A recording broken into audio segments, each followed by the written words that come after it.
porque dele, por meio dele, para ele são todas as coisas. A ele, pois, a glória eternamente. Amém. Graça e paz, igreja.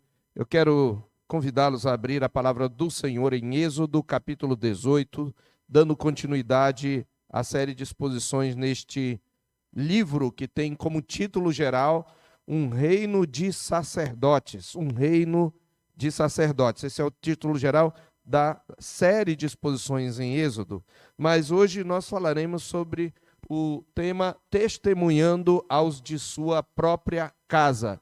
Testemunhando aos de sua própria casa. Nós leremos capítulo 18, do verso 1 até o verso 12. Mesmo assentados, porém reverentes, eu convido os irmãos a lerem. Êxodo 18, de 1 a 12. Diz assim a palavra do Senhor. Ora, Jetro, sacerdote de Midian, sogro de Moisés, ouviu todas as coisas que Deus tinha feito a Moisés e a Israel, seu povo, como o Senhor trouxera a Israel do Egito. Jetro, sogro de Moisés, tomou a Zípora, mulher de Moisés, depois que este lhe a enviara, com os 2 filhos dela, dos quais um se chamava Gerson, pois disse Moisés, fui peregrino em terra estrangeira, e o outro Eliezer, pois disse, o Senhor, o Deus de meu pai, foi a minha ajuda, e me livrou da espada de Faraó. Veio Jetro, sogro de Moisés, com os filhos e a mulher deste, a Moisés no deserto, onde se achava acampado junto ao monte de Deus, e mandou dizer a Moisés, eu, teu sogro, Jetro, venho a ti, com tua mulher e seus 2 filhos. Então saiu Moisés ao encontro do seu sogro, inclinou-se e o beijou, e indagando pelo bem-estar um do outro, entraram na tenda. Contou Moisés ao seu sogro tudo o que o Senhor havia feito a Faraó e aos egípcios por amor de Israel, e todo o trabalho que passaram no Egito, e como o Senhor os livrara. Alegrou-se Jetro de todo o bem que o Senhor fizera a Israel, livrando-o da mão dos egípcios, e disse, bendito seja o Senhor, que vos livrou da mão dos egípcios e da mão de Faraó. Agora sei que o Senhor é maior que todos os deuses, porque livrou este povo de debaixo da mão dos egípcios, quando agiram arrogantemente contra o povo. Então Jetro, sogro de Moisés, tomou holocausto e sacrifícios para Deus, e veio Arão e todos os anciãos de Israel para comerem pão com o sogro de Moisés diante de Deus. Amém. Senhor, que as palavras dos meus lábios e o meditar do meu coração sejam agradáveis à tua presença e tragam edificação para todo o teu povo, Senhor. É em nome de Jesus que nós oramos. Amém. Meus irmãos, nós sabemos que a conversão gera uma divisão entre uma pessoa, a pessoa convertida, e seus familiares não convertidos. Ouvimos sobre isso na mensagem intitulada Jesus como agente do juízo de Deus, baseada em Lucas capítulo 12, recentemente, especialmente nos versículos 51 a 53, onde Jesus diz aos seus discípulos, vocês pensam que vim trazer paz à terra? Eu afirmo a vocês que não. Pelo contrário, vim trazer divisão. Porque daqui em diante estarão 5 divididos numa casa. 3 contra 2 e 2 contra 3. Estarão divididos pai contra filho, filho contra pai. Mãe contra filha, filha contra mãe. Sogra contra nora e nora contra sogra. Esta é uma verdade que devemos considerar. Não obstante, essa verdade não significa que devamos simplesmente nos apartar dos nossos familiares não cristãos ou recusar qualquer contato com eles. Muito menos ela significa que devemos tratar nossos familiares não cristãos com hostilidade. Muitos crentes, depois que se convertem, eles se tornam hostis, na verdade, aos seus familiares. E eles atribuem todo tipo de conflito ao fato de os seus familiares serem ímpios, esquecendo que ainda crentes, eles continuam pecadores e muitas vezes são a causa, são a fonte e os provocadores dos conflitos. Mas é muito comum atribuirmos todo o conflito a essa guerra espiritual e, na verdade, muitas vezes ele se origina em nós. Nem todo conflito que você tem com seus familiares não cristãos provém do fato de você ser crente e eles ímpios. Às vezes provém da sua pecaminosidade, da sua falta de amor, da sua falta de paciência, etc. Então, é preciso que nós lembremos que nós somos chamados de pacificadores.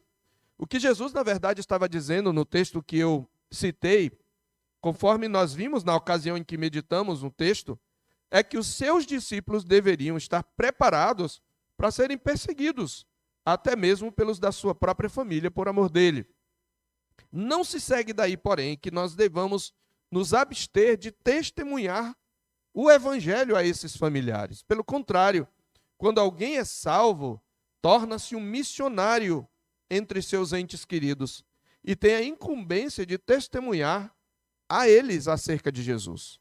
Devemos ter em mente que muitos daqueles que hoje são nossos perseguidores e inimigos são eleitos de Deus, que a seu tempo tornar-se-ão nossos irmãos em Cristo. E entre eles estão nossos familiares, que hoje não são crentes. Na verdade, a grande pacificação ocorre por meio da pregação do Evangelho. Quando nós pregamos o Evangelho e eles se convertem, nós experimentamos uma paz e uma unidade que vai perdurar por toda a eternidade. Portanto, meus irmãos, a advertência do nosso Senhor deve ser contrabalançada com sua ordem de que sejamos testemunhas, mesmo aos nossos inimigos, como ele diz aos discípulos em Mateus 10:18, quando os envia pela primeira vez, anunciando-lhes a perseguição que terão, ele diz: por minha causa vocês serão levados à presença de governadores e de reis, para lhes servir de testemunho, a eles e aos gentios. Ou seja, aqueles que vão perseguir vocês e até levar perante o tribunal, eu os enviarei para que vocês deem testemunho. E muitos desses algozes haveriam de se converter. Nós lemos, por exemplo, em Atos 6, que muitíssimos sacerdotes, o grupo principal dos perseguidores de Jesus e da igreja, muitíssimos sacerdotes obedeciam à fé. Então, meus irmãos, desse modo, uma eventual hostilidade dos nossos familiares, por causa da nossa fé, não deve nos encorajar, ou melhor, nos desencorajar de adotar um comportamento pacificador ou, principalmente, de falar-lhes de Cristo. Aquilo que o Senhor fez em nossa vida não visa apenas a nossa salvação. Por meio de Cristo e pelo poder do seu Espírito, nosso Deus quer que a nossa experiência pessoal com Deus, a nossa experiência pessoal da sua obra salvadora em Cristo, tenha impacto na vida de outros, a começar dos nossos familiares com quem nós convivemos. Paulo reconhece que a sua conversão e a graça de Deus, ela é concedida para que ele seja um modelo e uma testemunha. Ele diz isso em Timóteo, quando ele diz: mas por esta causa me foi concedida misericórdia, para que em mim, que sou o principal pecador, Cristo Jesus, pudesse mostrar a sua completa longanimidade e servisse eu de modelo para todos os que hão de crer nele para a vida eterna. Ele fala isso em 1 Timóteo, capítulo 1, versículo 16. Pois bem, meus irmãos, o texto da nossa meditação, ele fala sobre isto, sobre o testemunho que deve ser dado ou que foi dado aos da sua própria casa. O texto da nossa meditação, particularmente, fala do testemunho de Moisés ao seu sogro e do impacto da obra redentora por ele testemunhada na vida desse seu sogro, Jetro. Esse testemunho, como nós veremos, ele está inserido no arcabouço da relação entre Israel e as nações e da missão desse reino de sacerdotes. Esse testemunho de Moisés, esse encontro de Moisés com Jetro, ele deve ser considerado à luz do contexto anterior, sobretudo da vinda de Amaleque. Há um contraste aqui entre a relação de Amaleque com Israel e o trato de Amaleque com Israel, e o trato de Jetro, um midianita, com Israel. E isto mostra exatamente os dois polos dessa relação entre Israel e as nações, ou entre a igreja e o mundo. Haverá aqueles que, ouvindo o que o Senhor fez, se aproximarão para ouvir melhor e se converterão, e haverá aqueles que virão para fazer oposição. É exatamente este o contexto, vamos dizer assim, teológico da estrutura narrativa que nós temos aqui. Mas eu queria começar relembrando a mensagem anterior, revestidos na força do seu poder, até porque esse é um contraste que nós vamos estabelecer. Como nós vimos na mensagem anterior, Israel havia enfrentado a sua quarta prova na jornada até o Sinai. O impacto dos feitos do Senhor e das jornadas de Israel debaixo da sua proteção provocou em Amaleque um certo temor, um certo terror e o desejo de destruir Israel. Então nós vimos que nessa ocasião, Amaleque, como adversário de Israel, atacou traiçoeiramente. Eles atacaram pela retaguarda a traição, aproveitando-se do desânimo e do cansaço e atacando os desfalecidos que ficaram para trás. Então nós vimos que o povo de Deus é convocado para a guerra, sob o comando de Josué. E eu destaquei que não foi a força do braço de Israel que lhe deu vitória, mas o Senhor por meio do seu mediador.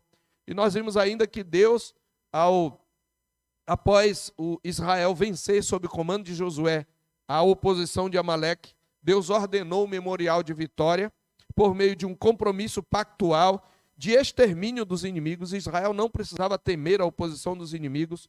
Deus também ordenou que Moisés construísse um altar onde ele seria celebrado como a bandeira de Israel. O Senhor é a minha bandeira, né? Yahvé Nissi, ou seja, ele seria aquele que Israel representa, em nome de quem luta e por cuja força tem a vitória, e por fim, por meio de uma solene declaração de guerra implacável contra o adversário, esse memorial é então concluído.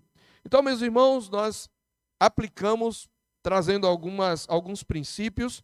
Primeiro, que nós devemos ser sóbrios e vigilantes quanto às investidas do diabo no nosso adversário, aliado ao mundo e às inclinações do nosso próprio coração pecador.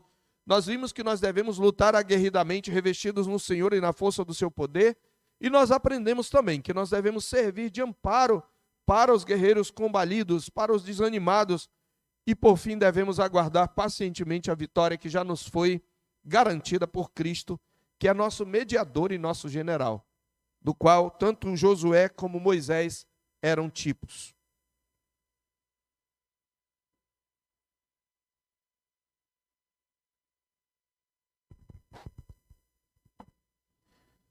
O episódio, então, narrado em nosso texto, irmãos, trata também de alguém que vem até Israel, mas não vem para lutar, não vem para pelejar, vem para ouvir com mais propriedade, com mais exatidão, aquilo que já ouvira à distância.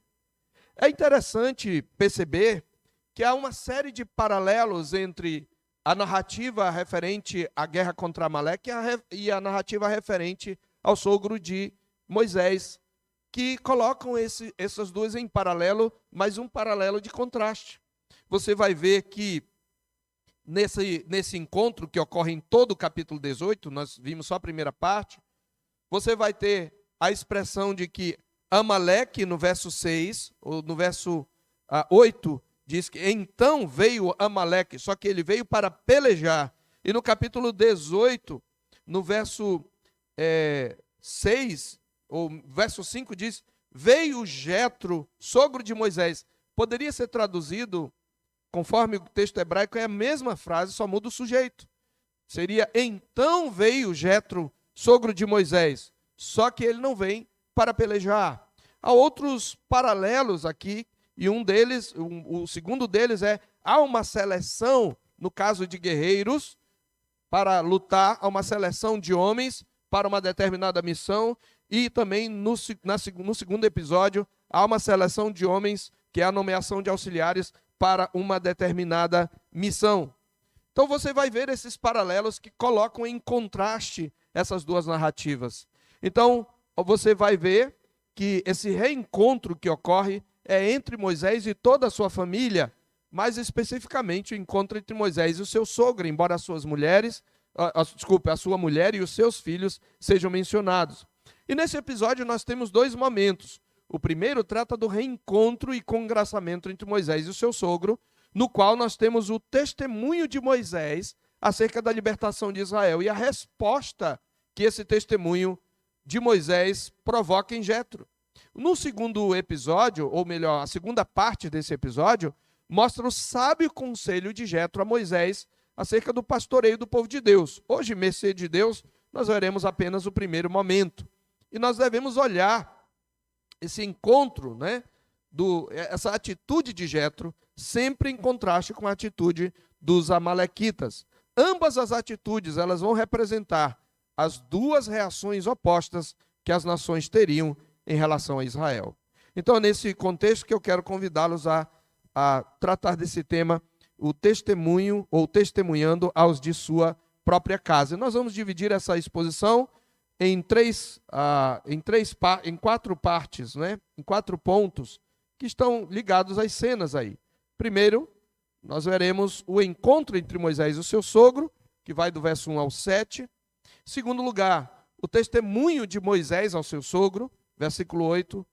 Em terceiro lugar, a fé professada pelo sogro de Moisés, pelo seu sogro, em resposta ao testemunho. E, por fim, a adoração comunitária entre Moisés e seu sogro, celebrando a salvação do Senhor.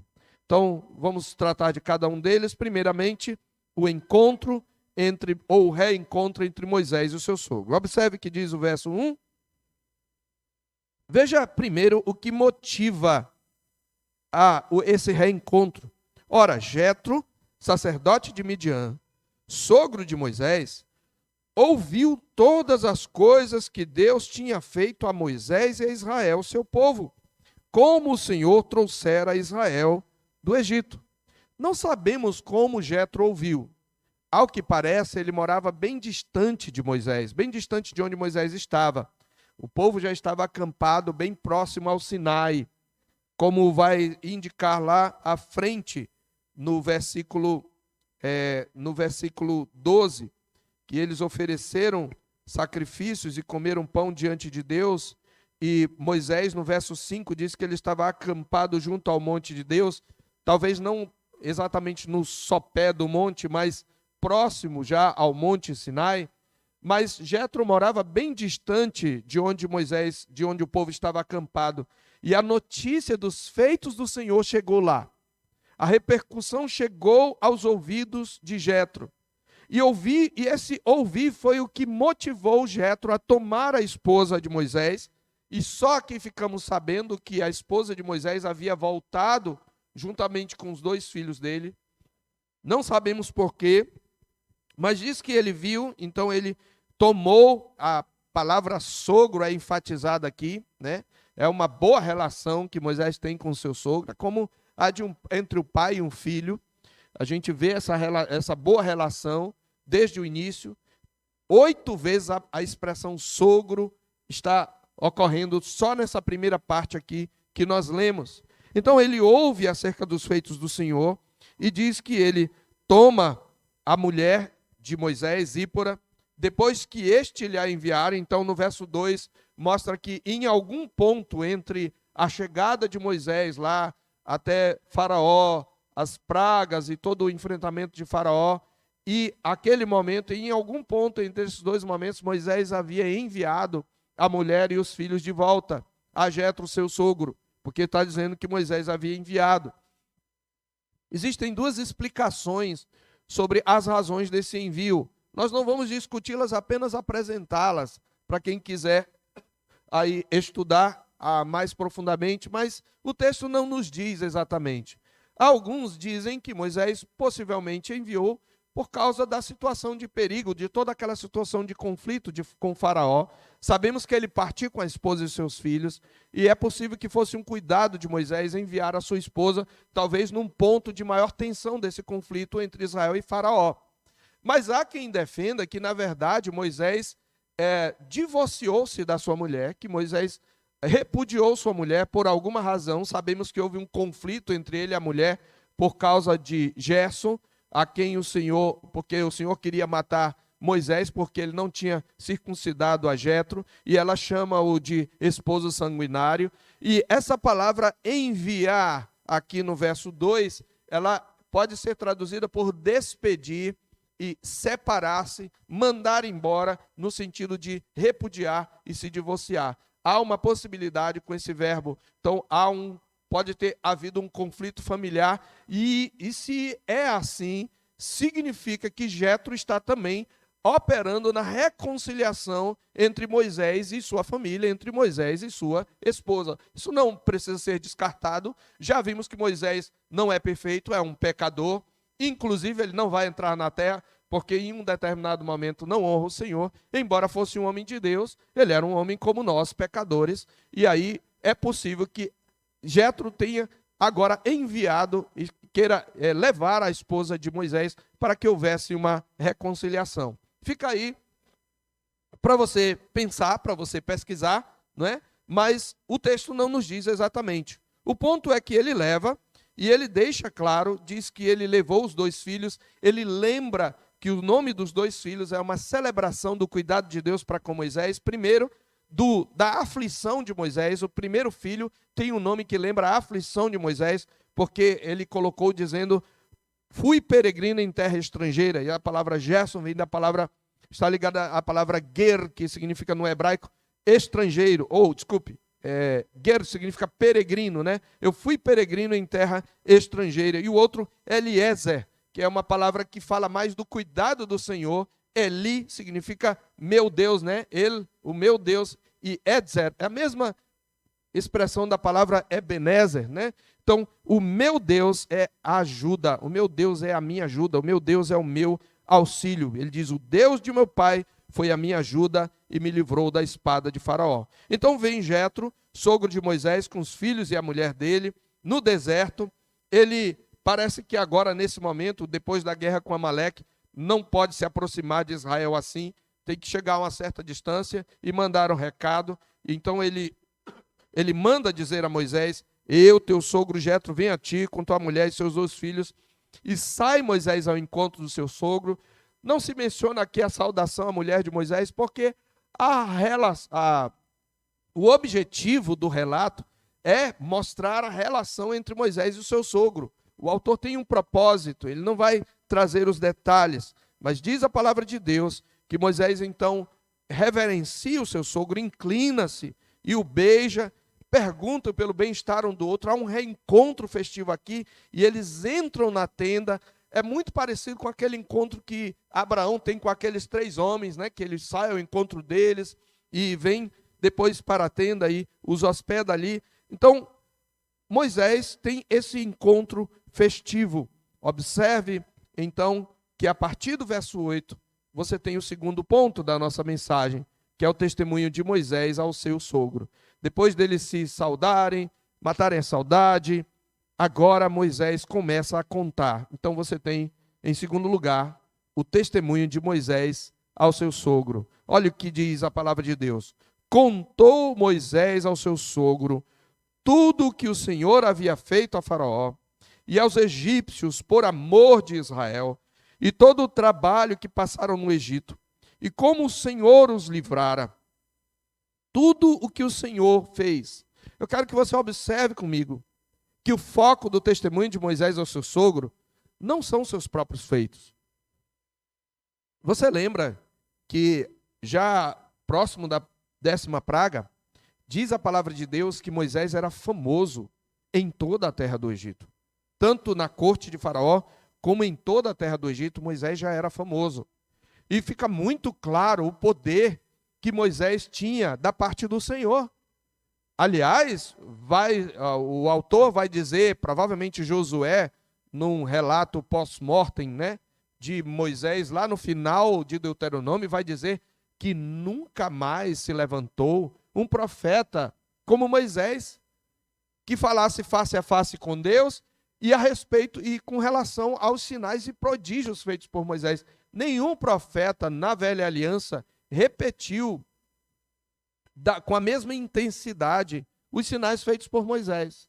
Então esse era o momento que Moisés podia dizer, olha, eu consegui fazer isto, o Senhor me usou para fazer aquilo. Não, o testemunho de Moisés dizia respeito aos feitos do Senhor, às virtudes daquele que o havia chamado das trevas para a sua maravilhosa luz, o que o Senhor havia feito a Faraó e aos egípcios, e por quê, com que motivo? Por amor a Israel. Ele está testemunhando que Deus havia escolhido a Israel, havia libertado a Israel, havia feito Israel seu povo. Ele fala do sofrimento que ele tinha passado, mas que o Senhor havia salvado.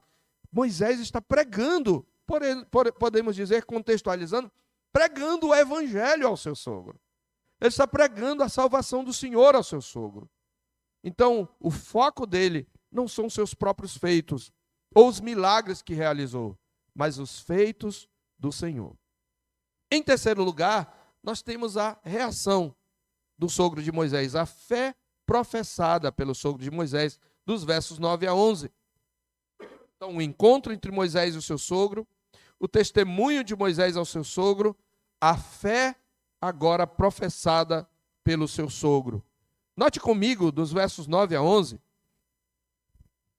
relembre aqui, no verso 1, que esse testemunho, ele começa de longe. Ele começa de ouvir falar. E muitas vezes é isso que acontece. Você tem amigos, você tem familiares, você talvez esteja distante deles, mas você conhece o Senhor, você se converte ao Senhor, e a sua vida começa a mudar, você começa a dar testemunho. A forma como você age, como você reage, começa a ser observada por pessoas próximas a você, que também são conhecidas dos seus familiares. Aquilo que Deus vai fazendo na sua vida pode ser testemunhado a outros por meio de outras pessoas, pode ser testemunhado aos seus familiares por meio de outras pessoas. E essas pessoas ficam sabendo, talvez até pelas redes sociais. Então, é interessante isso, que quando Deus transforma a nossa vida, queridos, a mudança que opera em nossa vida, ela repercute até mesmo àqueles que estão longe, mas que ouvem falar do que o Senhor fez na nossa vida. Então, é isto que ocorre. Observe, então, que Jetro primeiro ouviu todas as coisas que Deus tinha feito, conforme já fora antecipado, inclusive profeticamente, no Cântico de Moisés. A maioria das nações, e veja um contraste aqui, conforme já fora antecipado profeticamente no Cântico de Moisés, a maioria das nações ouviriam os feitos redentores do Senhor, acerca deles, e seriam dominadas pelo terror. Isso está no Cântico, lá do capítulo 15, versos 14. Os povos o ouviram, eles estremeceram, agonias apoderaram-se dos habitantes da Filístia. Ora, os príncipes de Edom se perturbam, dos poderosos de Moabe se apodera temor, esmorecem todos os habitantes de Canaã. Sobre eles cai espanto e pavor, pela grandeza do teu braço emudecem como pedra, até que passe o teu povo, ó Senhor, até que passe o povo que adquiriste.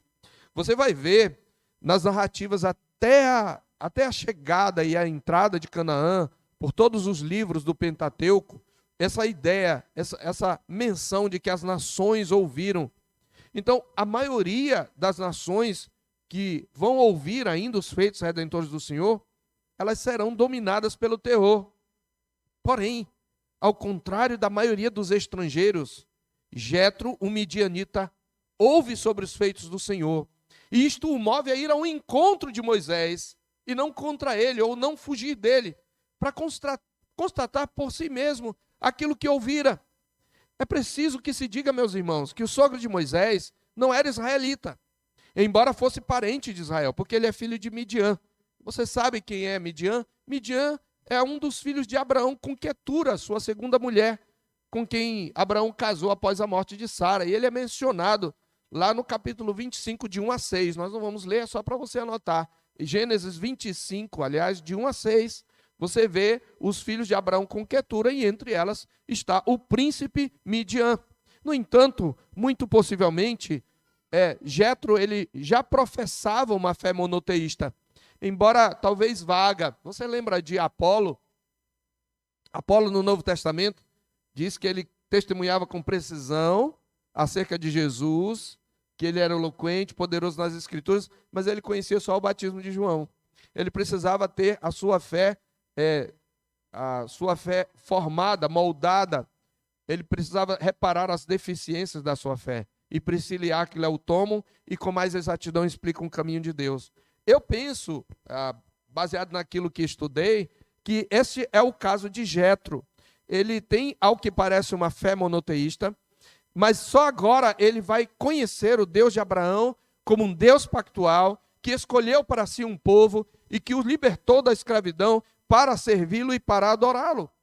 Isto não significa que todos os midianitas, meus irmãos, eram monoteístas, porque nós vemos outras menções a eles nas Escrituras como um povo, primeiro, que seduziu Israel à idolatria. Lá em Números 25, você vai ver os midianitas seduzindo o povo de Israel naquele caso de Baal-Peor, que levou Israel à prostituição sexual e à prostituição cultural. Você verá também os midianitas aparecendo em Juízes capítulo 6 a 8 como inimigos, adversários de Israel, a quem o Senhor entrega a Israel. Contudo, Jetro, meus irmãos, está entre aqueles poucos estrangeiros que ouvem sobre os feitos do Senhor, que vêm ao encontro do seu mediador pactual e que creem na palavra que ouvem ao constatarem a sua veracidade. E nós temos ainda Raabe, a prostituta. Na verdade, você tem uma série de pessoas no Velho Testamento que antecipam a entrada dos gentios. Você tem Jetro, você tem Raabe, a prostituta, que também é mencionado que ela ouviu os feitos do Senhor. E embora não tenha ido à procura do seu povo, ela recebeu os espias e ela creu nas promessas que lhe foram dadas da parte do Senhor. Isso está em Josué capítulo 2, especialmente no verso 10. Outra personagem conhecida que faz o mesmo movimento e de quem se diz a mesma coisa, ouve o que o Senhor tem feito, vai ao encontro do mediador, é a rainha de Sabá. Ela veio do extremo oriente para ouvir a sabedoria de Salomão, conforme 1 Reis, capítulo 10, de 1 a 13, e conforme 2 Crônicas, capítulo 9, de 1 a 12. 1 Reis, capítulo 10 e 2 Crônicas, capítulo 9. Então, o que Jetro está fazendo aqui, o que nós vemos aqui, queridos, é uma antecipação que mais tarde será, daquilo que mais tarde será profetizado por Jesus, que disse, e nós vimos esta passagem numa mensagem anterior, acho que há 2 domingos, que muitos virão do Oriente e do Ocidente, do Norte e do Sul, para tomar um lugar à mesa no banquete messiânico, lá em Lucas 13, 29. Curiosamente, eu já falei que Jetro morava em um lugar relativamente distante de onde Moisés estava, e ainda que ele não viesse a acompanhar por hora Moisés e Israel na sua jornada ao Sinai, a resposta de Jetro ao testemunho de Moisés e o fato de Moisés aceitar que seu sogro oficie o sacrifício pacífico indicam uma genuína fé salvadora demonstrada aqui. Observe a expressão e a profissão de fé de Jetro. Primeiro, no verso 9, ele se alegra com a salvação de Deus dada a Israel. Alegrou-se Jetro de todo o bem que o Senhor fizera a Israel, livrando-o das mãos dos egípcios. Mas ele disse, ele começa com uma palavra de bênção, de louvor. Bendito seja Yahvé, o Senhor, que vos livrou da mão dos egípcios e da mão de Faraó. E segue para uma profissão de fé. Agora sei. Lembra? Saberão as nações que eu sou o Senhor. Deus diz isso várias vezes, né? Saberão os egípcios. Alguns saberão para o mal, para o juízo. É o caso dos egípcios. Outros saberão para a sua salvação, para o seu bem. Então, o que está acontecendo é o que Deus já havia anunciado. Agora sei que o Senhor é maior que todos os deuses, porque livrou este povo de debaixo das mãos dos egípcios. Por que ele diz isso? Porque os egípcios eram cheios de deuses. E os egípcios eram o povo dominante, era um império mais poderoso. Então fica claro, pelo fato de Deus ter despojado os deuses dos egípcios, que ele é maior que todos os deuses, porque ele livrou este povo de debaixo da mão dos egípcios quando agiram arrogantemente contra o povo. E aí então você tem essa profissão de fé, ainda que ele não viesse a andar com Israel, pelo menos por agora. Essa expressão, agora sei que o Senhor é maior que todos os deuses, revela o quê? Uma correção na visão de Jetro. Ele está dizendo, agora eu sei, eu estou ouvindo de uma testemunha ocular, e agora eu entendo, agora eu sei quem é o Senhor. É interessante que, quando você vê a visita da rainha de Sabá, ela ouve a sabedoria do Senhor, a sabedoria de Salomão dada pelo Senhor, faz-lhe perguntas, e ela diz, olha, eu ouvi muita coisa de ti, mas agora eu vejo, agora eu ouço diretamente de ti, e eu vejo que não me contaram nem a metade. Então é essa a reação de Jetro. Você tem a conversão, por assim dizer, você tem uma fé professada por esse sogro de Moisés. E em quarto e último lugar, em consequência ou como resultado dessa fé, dessa profissão de fé, desse reconhecimento, você tem a adoração comunitária, celebrando a alegria da salvação. A adoração comunitária, celebrando a alegria da salvação. O que temos aqui? Nós temos, em primeiro lugar, o culto. Aqui é um culto. É interessante, né?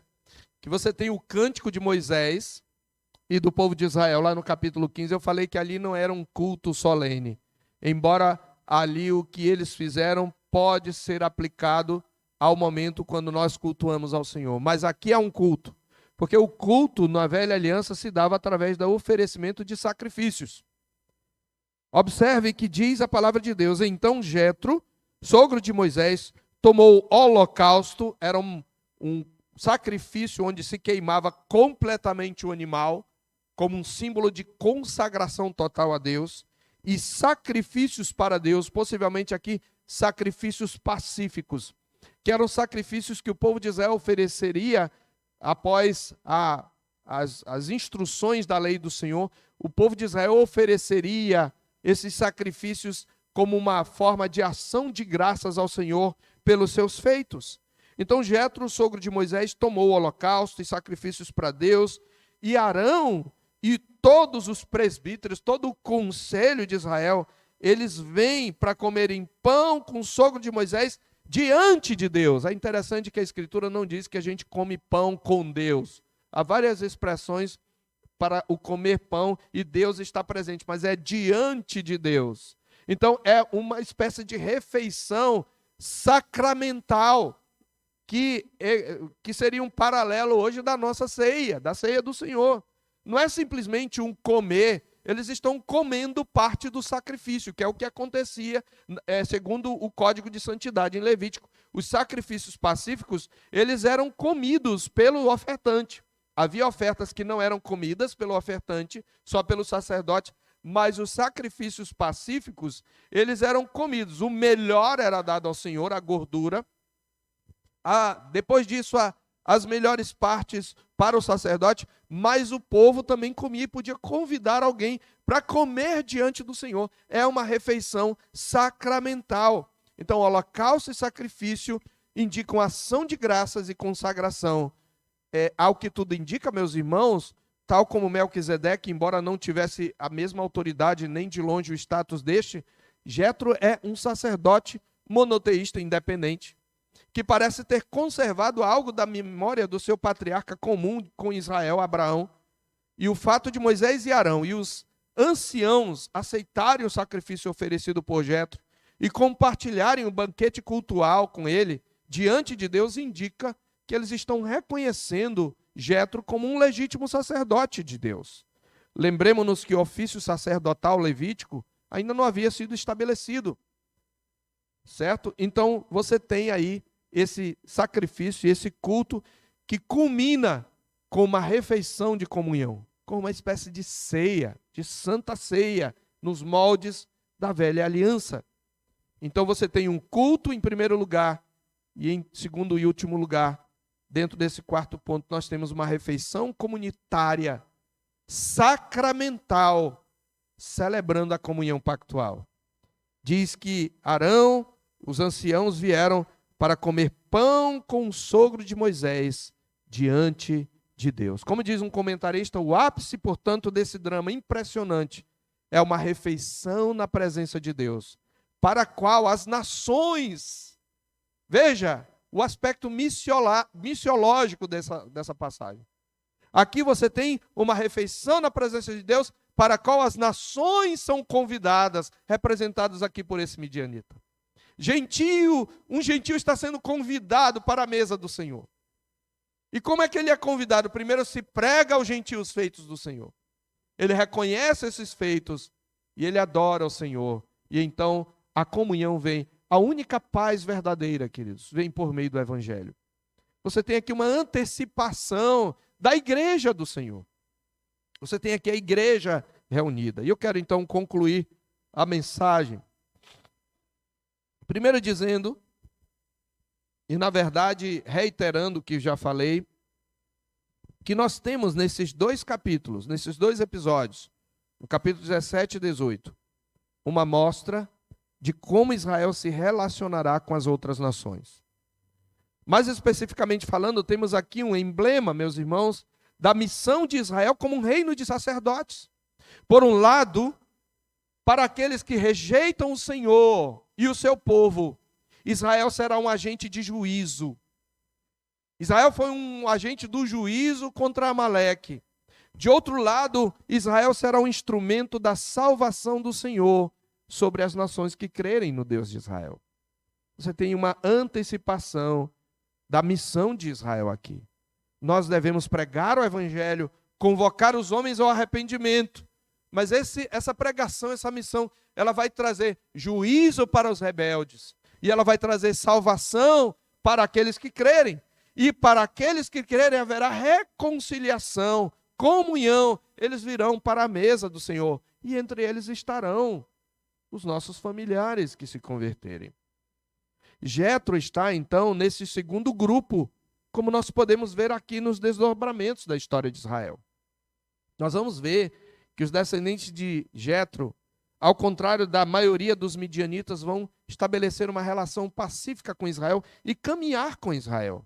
Em Números capítulo 10, por exemplo, versículos 29 a 36, Jetro aparece outra vez na história de Israel, ocasião em que ele é convidado por Moisés a peregrinar com o povo de Deus, servindo-lhe de guia no deserto, com a promessa de participar das bênçãos prometidas pelo Senhor a Israel.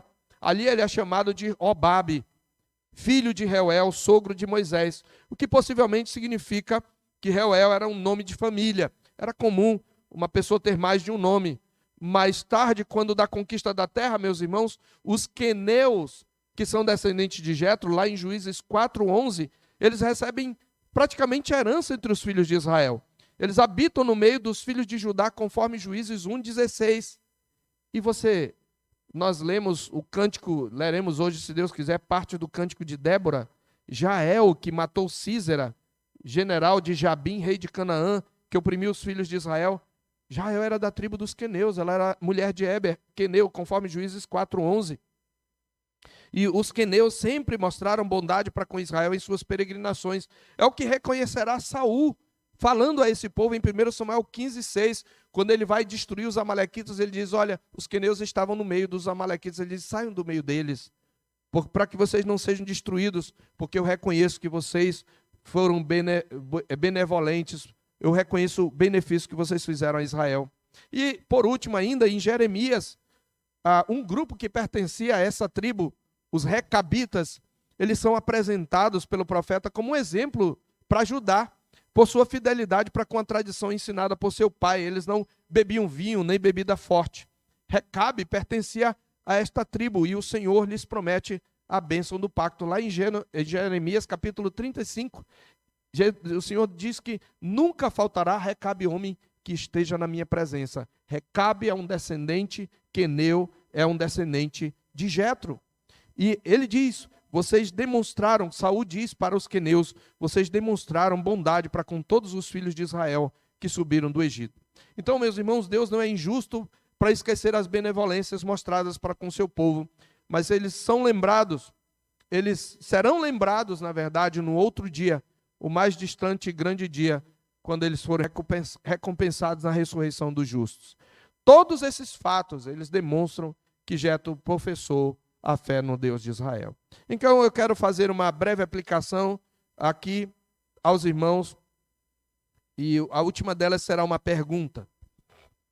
As três primeiras princípios. Primeiro princípio que nós aprendemos aqui.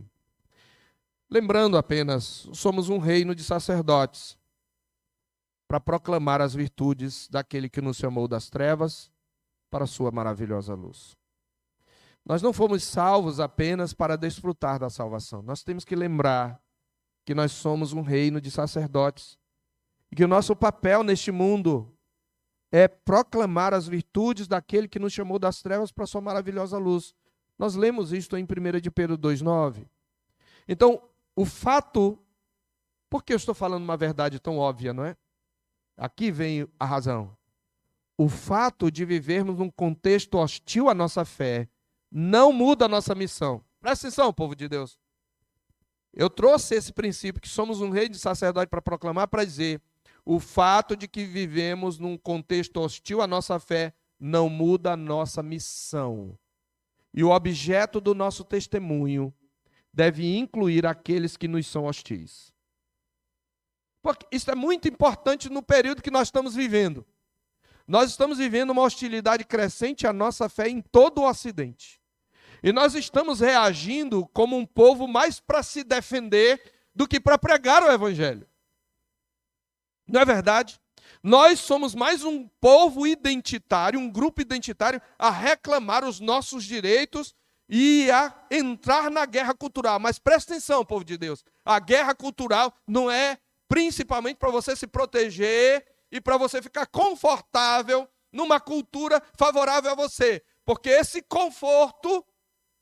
conforto, nós perdemos terreno, porque nós nos preocupamos mais com os nossos interesses, por causa do que com a missão de Deus. E é por isso que hoje nós estamos nessa situação. Nós deixamos os nossos filhos, nós esquecemos a missão, nós surfamos na onda da cristianização do Ocidente. E agora nós estamos pagando o preço. Então, é preciso que nós entendamos que a nossa reação não é simplesmente a de nos defender, é de pregar o Evangelho aos nossos algozes. O fato de que temos hostilidade a nós não nos isenta da missão de pregar o Evangelho, mesmo aos nossos inimigos. Veja, quando Pedro escreve, 1 de Pedro 2,9, ele escreve num contexto de perseguição, meus irmãos. É um contexto de perseguição. Este é o contexto. Segundo, devemos ter em mente que aqueles que nos perseguem e rejeitam a mensagem do Evangelho estão debaixo de condenação. Os que rejeitam a mensagem que pregamos estão debaixo de condenação. Portanto, nesse ato mesmo em que nós proclamamos o Evangelho, nós somos agentes do juízo de Deus sobre a vida daqueles que nos perseguem. E a perseguição mesma é um sinal desse juízo. Veja bem, isto é importante para que a gente não fique simplesmente se lamentando. Quando você prega o Evangelho e alguém reiteradamente rejeita, esse teu ato de pregar o Evangelho, você não precisa xingar, você não precisa odiar, mas o teu próprio ato de pregar o Evangelho é um ato de juízo. Porque ele será cobrado no dia do juízo, essa palavra que você deu. Esta é a forma como nós combatemos esta guerra, pregando o Evangelho. Terceiro, embora não devamos jogar pérolas aos porcos, devemos, portanto, testemunhar pacientemente àqueles que se opõem. devemos testemunhar pacientemente àqueles que se opõem. Devemos ter discernimento, não jogar pérolas aos porcos, mas devemos testemunhar àqueles que se opõem, como diz Paulo em 2 Timóteo 2, 25b e 26, na expectativa de que Deus lhes conceda não só o arrependimento para compreenderem plenamente a verdade, mas também o retorno à sensatez, a fim de que se livrem dos laços do diabo, que os prendeu para fazerem o que ele quer. Nós precisamos pacientemente falar de Cristo, e assim eles serão trazidos à comunhão com o Pai e com seu Filho Jesus Cristo. E é óbvio que, em primeiro lugar, na nossa vida de testemunho estão os nossos familiares, aqueles que convivem conosco na mesma casa, ou com quem temos relação, nos encontramos vez por outra. E eu termino com uma palavra, na verdade, uma pergunta. A minha pergunta é, primeiro, aquilo que Deus fez na sua vida tem repercutido entre seus familiares e semelhantes? São duas perguntas. Ou melhor, entre seus familiares e amigos. Aquilo que Deus fez na sua vida tem repercutido entre seus familiares e amigos e colegas de escola e de trabalho? Segundo, você tem testemunhado e a sua vida tem tido impacto profundo na vida dos seus familiares? Que impacto tem tido a sua vida? Tem muitos crentes, irmãos, que eles fazem uma verdadeira guerra com seus familiares. E eles acham que estão do lado de Deus quando agem carnalmente. Não é assim. Nós devemos ser pacíficos e pacientemente testemunhar aos nossos familiares acerca do que Deus fez. E nós veremos, com a graça de Deus, segundo a sua boa vontade e a sua ação soberana, o Senhor Deus fazendo uma obra através de nós na vida daqueles a quem amamos e a quem queremos ver no mesmo povo que nós.